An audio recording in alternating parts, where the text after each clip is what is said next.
మామూలుగా మనకు train journey అంటేనే కొంచెం టెన్షన్ అయితుంటదనమాట. ఎందుకంటే అపోజిట్ సీట్ వాళ్ళు, పక్క సీట్ వాళ్ళు ఎవరొస్తారో ఏంటో అని జెప్పేసి. ఇంకా జర్నీ నార్త్ సైడ్ అయితే మనం ఇంక చెప్పాల్సిన అవసరమే లేదు. మన పక్కనున్నోడు పాన్ పరాకులేస్తాడు, గోవాలేస్తాడు, అవన్నీ యేసుకొని ఇట్లా నములుతుంటే ఎదురుగా అసలు ఇంక అది టార్చర్ అనమాట. మనం చెప్పలేమింక. సో, నేను రీసెంట్‌గా మొన్ననే ఢిల్లీ నుంచి హైదరాబాద్‌కి వస్తుంటే అసలు ఎక్స్‌పీరియన్స్ ఎలా ఉంది, ఏంటి అని ఒక చిన్న వీడియో తీశాననమాట. ఒకసారి చూడండి అది ఎలా ఉందో. ట్రైన్ ఎక్కి మనం మన బెర్త్ దగ్గరికి వెళ్ళి చూడగానే ఫస్ట్ మనకు కనిపించేటువంటి విజువల్స్ పైన ఫ్యాన్లకి తిని పడేసిన చిప్స్ ప్యాకెట్స్, తాగి పడేసిన టీ కప్పులు, వాడు తిన్న గోవా ప్యాకెట్లు మొత్తం అక్కడ దర్శనమిస్తాయి మనకి. ట్రైన్ మొత్తం ఎలా ఉందని అలా ఒక రౌండ్ ఏదో మనకి కిందికి దిగి బయటకు వస్తే మాత్రం వాష్రూమ్ దగ్గర కాదు కదా, ఎక్కడ కూడా నీకు కాలు పెట్టడానికి కూడా గ్యాప్ ఉండదు అనమాట. మొత్తం ఫుల్ ప్యాక్డ్ ఉంటుంది.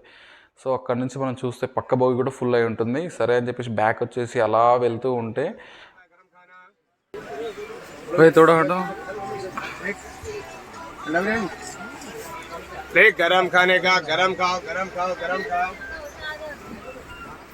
నేనున్న భోగిలో సగం దూరం వరకు నడిచాను కానీ ఆ తర్వాత పోనీకి అవ్వట్లేదు. మొత్తం ప్యాక్ ఉంది. ఒక సైడ్ మొత్తం బ్యాగులు పెట్టున్నాయి. ఇంకో సైడ్ ఒక్కొక్క సీట్లో 4-5 కూర్చొని ఉన్నారు. ఇంకా క్లియర్గా చెప్పాలి అని అంటే తినడానికి కూడా ప్లేస్ లేకుండా ఇక్కడ నిల్చొని తింటున్నారు ఫుడ్, అది కూడా బాత్రూమ్ పక్కన. అంత దారుణంగా ఉంది పరిస్థితి. ఇదంతా చూసి మీరేదో ఇది జనరల్ కంపార్ట్మెంట్ అనుకోవచ్చు, కానీ కాదు భయ్య, ఇది వచ్చేసి స్లీపర్ క్లాస్ రిజర్వేషన్ అనమాట.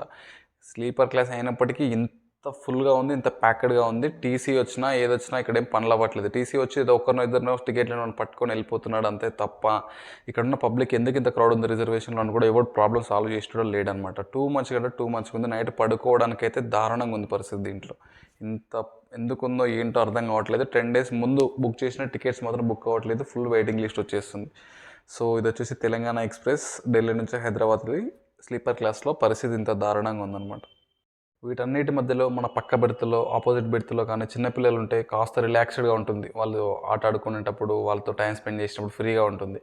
అప్పుడు మాత్రమే మంచిగా అనిపిస్తుంది. కానీ వాళ్ళు ఏడవడం స్టార్ట్ చేసిరనంటే భయ్యా అది భరించడం మన వల్ల కాదు, అది కూడా చూసుకోవాలి మరి. సో నా జర్నీలో అయితే ఈ పాపతో టైం కాస్త స్పెండ్ అయ్యి అలా జాలీగా ఉండే. స్లీపర్ క్లాస్ కూడా జనరల్ కంపార్ట్మెంట్ దారుణంగా తయారైంది కాబట్టి లాంగ్ జర్నీ ఉన్నప్పుడు థర్డ్ ఏసీ బుక్ చేసుకోవడం బెటర్ ఏమో అని నా ఒపీనియన్.